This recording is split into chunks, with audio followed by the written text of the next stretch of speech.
Ele é aquele que apresenta os pecados dos filhos a Deus. Ele é aquele que roga a Deus pela mulher e filhos. Ele é um homem de oração. Essa é a marca de um macho alfa bíblico. Ele é um homem de oração que se coloca de joelhos pelas necessidades da mulher, pelas enfermidades da mulher, pelos pecados da mulher. É aquele que se coloca de joelhos pelos filhos que são ímpios, pela conversão deles, que se estão desviando, para o Senhor os alcançar, para as necessidades dos filhos. Ele é um homem espiritual, um homem que anda com Deus, que tem profunda comunhão com Deus, que anda no Espírito. Ele também deve ser um homem espiritual, que tenha condições de liderar espiritualmente mulher e filhos. É o exemplo de Jó. Jó, capítulo 1, verso 5, está escrito, escute: sucedia, pois, que decorrido o turno de dias de seus banquetes, enviava Jó os seus filhos e os santificava, e se levantava de madrugada e oferecia holocausto segundo o número de todos eles, porque dizia Jó: porventura pecaram meus filhos, e amaldiçoaram a Deus do seu coração. Assim fazia Jó continuamente. Jó acordava de madrugada para oferecer sacrifício pelos seus filhos, trazia provisão para os seus filhos, fazia mediação para os seus filhos. Veja o homem zeloso, o homem mais rico do Oriente, mas era o sacerdote do lar, era um homem que conduzia a sua família espiritualmente. Paulo também é um exemplo com seus filhos, ali os Filipenses, capítulo 1, verso 3 e 4, dou graças ao meu Deus todas as vezes que me lembro de vós, fazendo sempre com alegria oração por vós em todas as minhas súplicas. Samuel, veja só 1 Samuel 12, 23, essa deve ser a declaração de todos os pais. E quanto a mim, longe de mim que eu peque contra o Senhor, deixando de orar por vós. Esse é o papel. Pai, se você dá roupa, comida, educação, mas se você não é intercessor dos seus filhos, se você dá o cartão de crédito à sua esposa, mas se não se coloca na brecha por ela, se os pilares da sua casa todos não são sustentados, meu irmão, pelas colunas da oração, você está contribuindo pouco. Você é o sacerdote do teu lar. Segunda característica, o profeta. O profeta. Se o sacerdote é aquele que pegava os problemas do povo e representava o povo diante de Deus, o profeta é o contrário. Era aquele que ia diante de Deus, recebia a palavra e comunicava a palavra ao povo. Segunda marca da masculinidade bíblica. O profeta é aquele homem que se debruça diante das Escrituras, é aquele homem que lê as Escrituras, é aquele homem que interpreta as Escrituras, é aquele homem que memoriza as Escrituras, que recebe a palavra de Deus mediante as Escrituras e vai e comunica à sua família as Escrituras. Ele é o discipulador da mulher e filhos, ele é o evangelista da mulher e filhos, é o profeta. É aquele que fica diante da face de Deus, recebe a palavra de Deus e comunica ao seu povo. Ele é um estudioso das Escrituras, ele conhece as Escrituras, e ensina as Escrituras. O verdadeiro homem é aquele que tem condições de instruir a sua esposa na palavra de Deus. Maridos, amai vossas esposas como Cristo amou e se entregou por ela, lavando-a, ou purificando pela lavagem da palavra. É um homem apto, versado nas escrituras, é um homem que pode chegar em casa e explicar para a mulher as dúvidas que ficou quando ela saiu do culto público, é um homem que possa explicar textos que a mulher lê e não entende, é um homem apto para ensinar doutrina, para ensinar teologia, para ensinar história, para ensinar a Bíblia. Essa é a maior contribuição. Não só a mulher, mas também o filho. Vós pais, Efésios 6,4, não provoquei a ira dos vossos filhos. A palavra pais aqui, patera, pai. O dever do ensino repousa sobre ombros masculinos, mas criai-vos na doutrina e admoestação do Senhor. O mesmo deve ser feito a filhos. Não terceirize o que Deus não terceirizou, meu irmão. Não envie seus filhos e dê a responsabilidade dos grupos familiares, das escolas dominicais. Não, os primeiros evangelistas dos filhos são os pais. O primeiro evangelista do filho é o pai. Primeiro discipulador. E outra, eu não sei o que é esse negócio, pastor. Veja só, temos ali o pastor Leandro, um homem versado nas escrituras, na teologia, na doutrina, e ele tem filhos. A hora que os filhos dele começam a crescer na tenridade, ele entrega os filhos para o professor, para o diácono, para sei lá quem. Não é só questão de transferir fardo, ele vai perder um privilégio, uma honra. Eu doutrinar o meu próprio filho, eu expor o evangelho para o meu próprio filho, eu ter a dádiva de transferir os meus valores para os meus filhos. Meu irmão, é uma honra. Imagina que eu vou dar meu filho para um cara de cueca de fora com gel na cabeça. Você é o líder de jovem, pastor. Eu what? Sou faixa de jiu-jitsu, meu irmão. Um privilégio. Pais, vocês não sabem o privilégio que vocês têm. Vocês devem. Então, os primeiros evangelistas, os pais. E os primeiros discipuladores, os pais. Então, o homem bíblico deve ser um homem capaz de discipular, de evangelizar, discipular e disciplinar seus filhos. Esse é o profeta.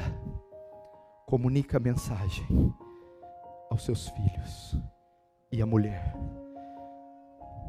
Terceiro, o provedor. O provedor é aquele que dá ao povo aquilo que eles necessitam para o seu sustento. É a figura de José. Quando houve fome em toda a terra, ele, levantado como governador, era responsável por suprir as necessidades de todas as nações, inclusive o Egito.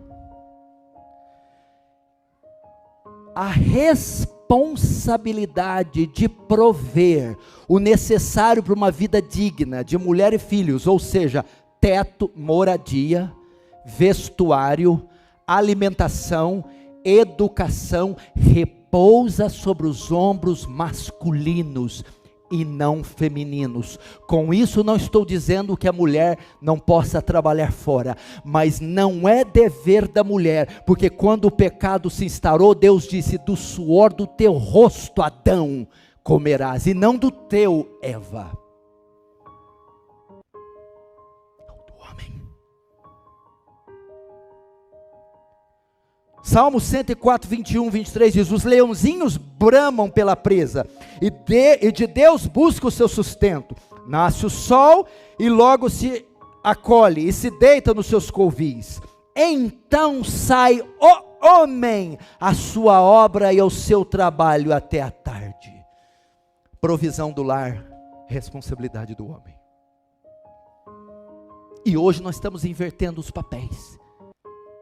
Você chega em casa 11 da noite, da manhã, tem um homem com avental, bobe na cabeça, areando panela. Se usa isso aqui, arear a panela? Nem deve usar, né? Oi, meu bem, como é que foi teu dia? Deus, que vergonha. Como é que foi o dia, amor? Tá pronto o almoço? Ela chega lá. Ele vem com a colherzinha, vê se tá bom de sal.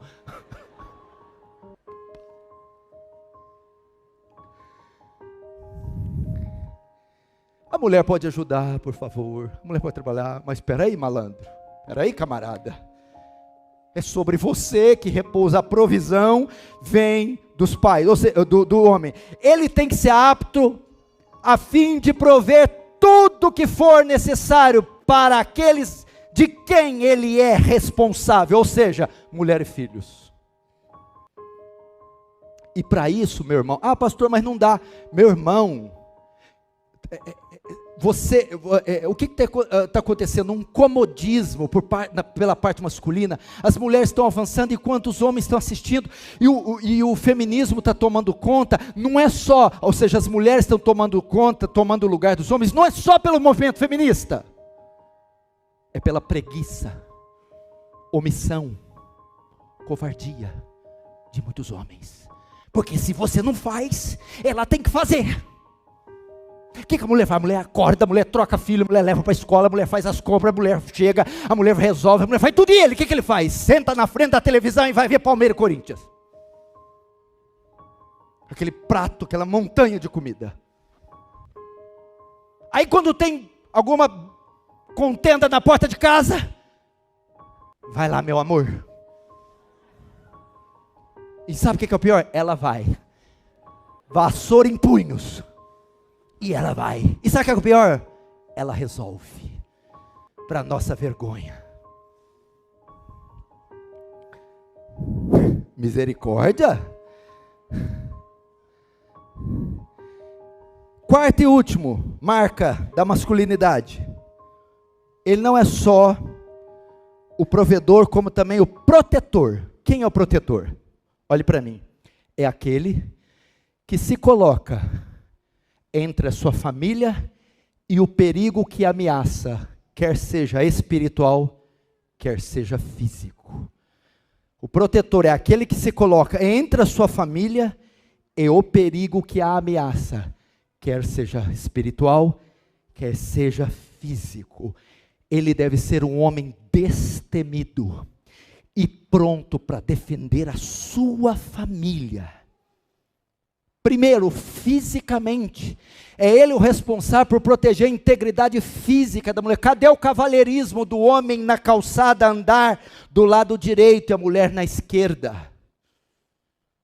Sabia que existe isso, jovens? Proteção. Quando vai abrir a porta do carro, proteção.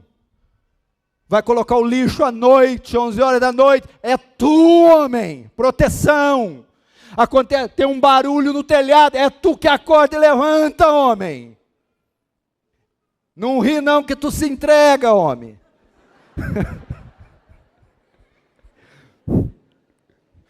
Pastor, nós vamos ter que fazer vamos fazer uma conversa de homem, portas trancadas.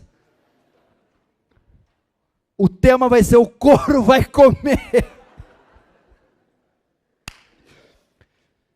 Não só do perigo da integridade física, mas ele é aquele que protege os filhos das amizades. Quanto pai songamonga, menina tá andando com lésbicas, com desviadas. Meu filho, proteja os seus filhos dos Jonadabes. Lembra do primo de Absalão, o conselho que ele deu para ele? Finge-te de doente, pede para ela fazer um bolo, e quando ele entrar, tranca a porta e deita-te com ela. Ele é aquele que está... Quem é essa menina? De onde veio? Com quem você está andando? Quem é esse rapaz, meu filho? Não. Proteção. Não só integridade física, amizades, mas também dos eletrônicos. Isso, pai. Da iPad, iPod, aí não pode, iPhone, internet, senha. Está lá no quarto, os meninos, 12 horas conectado. Com o quê? Com o Wicca, bruxaria? Com esses sites que ensinam ideologia de gênero. Quantas crianças estão sendo ingressadas no ocultismo, no homossexualismo, encontros estão sendo marcados pela internet. Belfort Roxo, uma cidade do Rio de Janeiro.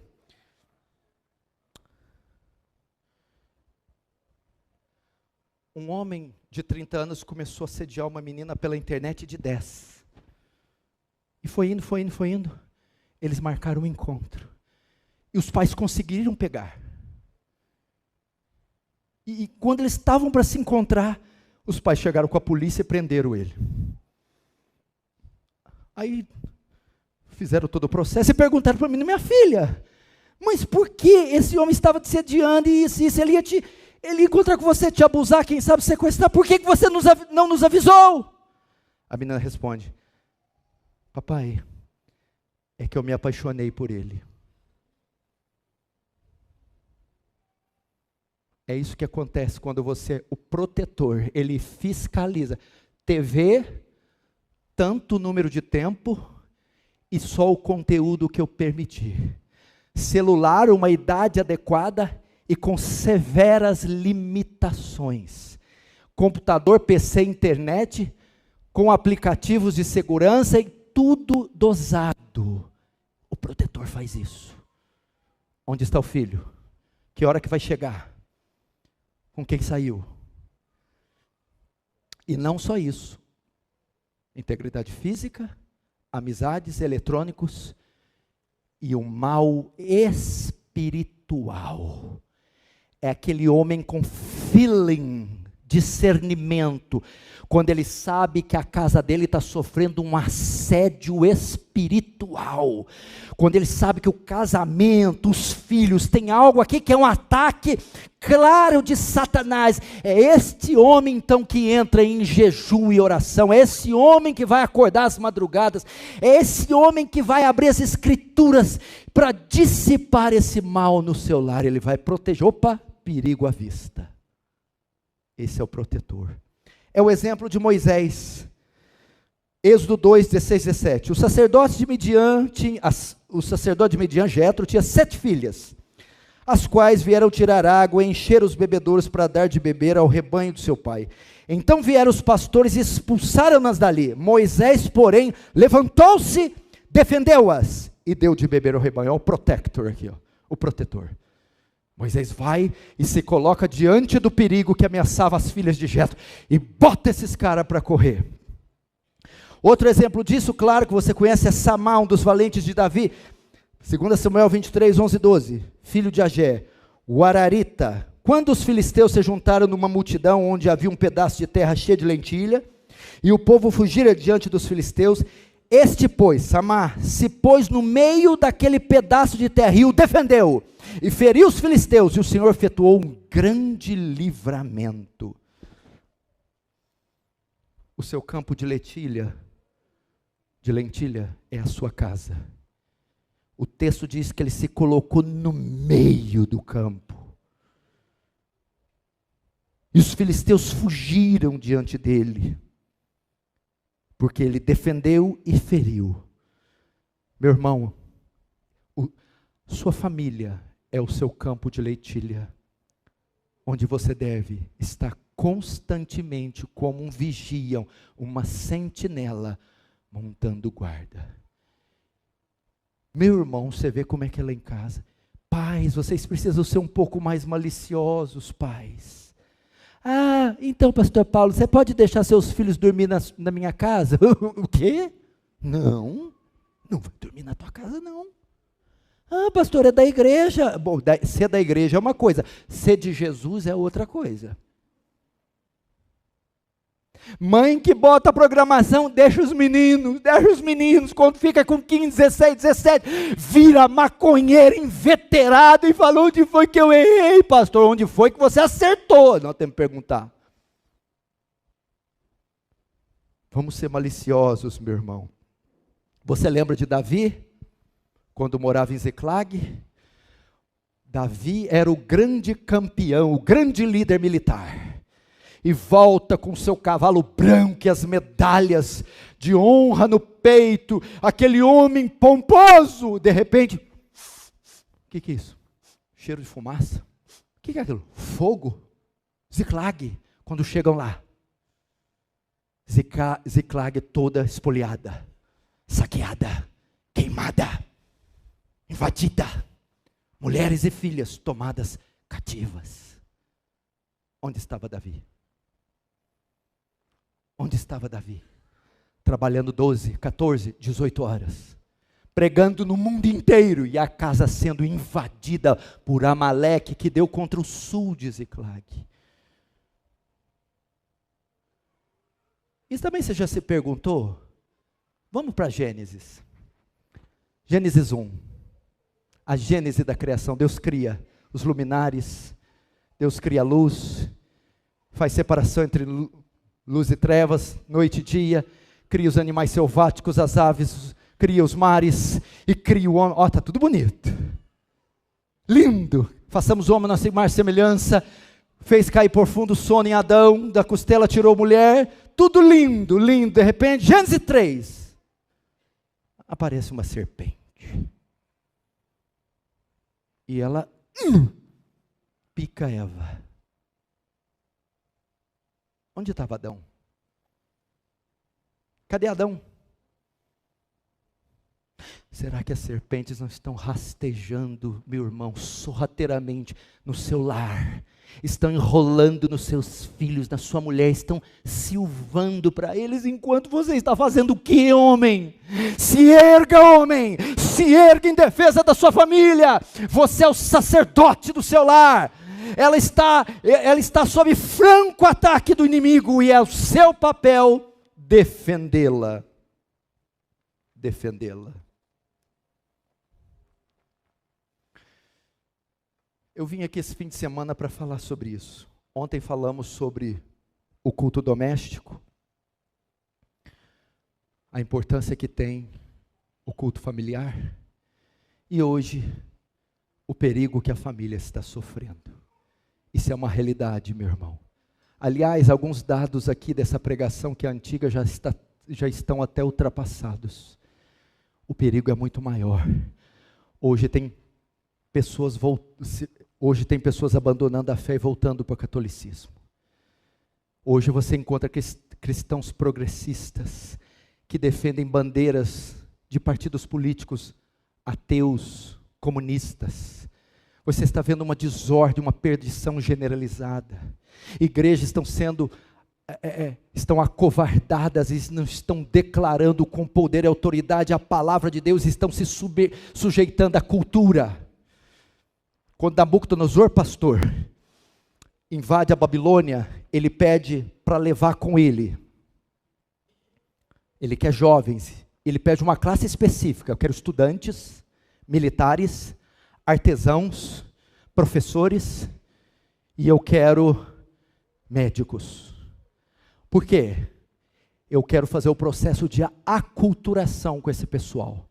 Porque para eu dominar essas nações, o projeto de domínio das nações não pode se dar pela força bruta. Eu tenho que, com o tempo, remover a cultura deles e implantar a cultura da Babilônia, para que eles assim obedeçam os direitos do império. É isso que está acontecendo. O Estado está aculturando a igreja, tirando a característica dela e a sua exclusividade. Então não há problema se nós dissermos Jesus é um caminho. Se usar o artigo definido um, não tem problema. Mas quando você substitui o artigo definido um para o artigo definido o, Jesus é o caminho, aí é o problema. E é isso que essa sociedade está propondo, e o Estado está propondo, descaracterizar a igreja pela aculturação e fazê-la assimilar os valores e os padrões dessa sociedade caída e do Estado, para que assim eles não se levantem contra o Estado. E como nós defendemos isso? Porque Nabucodonosor tinha em mente, em uma ou duas gerações, acabar com a fé dos hebreus. Basta uma ou duas gerações, para assim como está acontecendo no Ocidente, você está assistindo à morte do cristianismo no Ocidente. Vai lá na Europa, que você vai encontrar ali as dead churches, igrejas mortas. Eu consegui comprar uma Bíblia lá, de 300 anos, uma coisa mais linda. Sabe onde ela estava? Servindo de calço para segurar uma porta do vento. E as igrejas estão virando pubs, bares ou shopping. Se essa mensagem tocou o seu coração, deixe seu like e inscreva-se no canal Fé Inabalável. Deixe nos comentários seu amém e compartilhe com quem você ama.